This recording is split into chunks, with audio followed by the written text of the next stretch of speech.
boxing isn't about skill, and I'm gonna speak back to Bud Crawford soon. Boxing is about understanding how to hardwire yourself from one step of boxing to the next level. Because every time you go up a level in boxing, it's just like walking into the gym the first time. You start hitting that bag, and all of a sudden, the brain goes into fight or flight, and neuroplasticity kicks in. No matter what happens, no matter how long you've been doing it, you are not in control over your brain, but you can actually draw a roadmap to your brain. And that's why it's important that you guys understand not just the muscle memory, but the actual science of boxing. And the science, it starts in the neurological realm. This is a 52 weeks skills training. So the science is all in there. This book speaks directly to what we were talking about when the brain needs to be hardwired. And that's where all of this comes into play. So that's why you see some of your favorite fighters shut down. And this skills training guide wasn't a training camp. See, we have a training camp. We have a training camp for amateur boxers, and we have the training camp for the professional realm. And the reason why I did that is because I needed it. And I didn't like asking other coaches that were much more experienced than me, even my own mentors. It made me feel needy.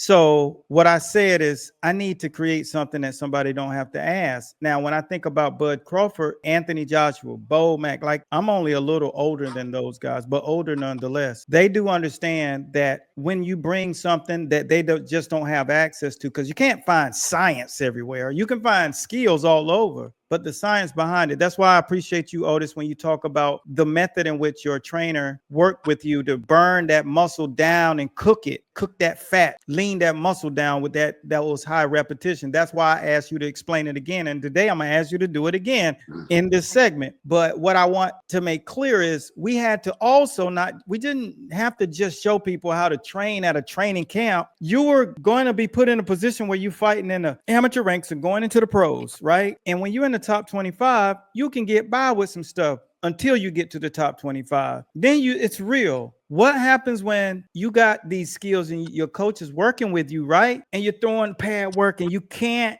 remember the pad work. Well, something else is happening.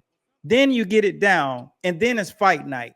And you get in the ring and he calls for it again, and you can't give him a 2-3 or a 2-7. Why? Because you're at a different level and it's not hardwired. So this guide right here is the guide that hardwires skill into your body. Period.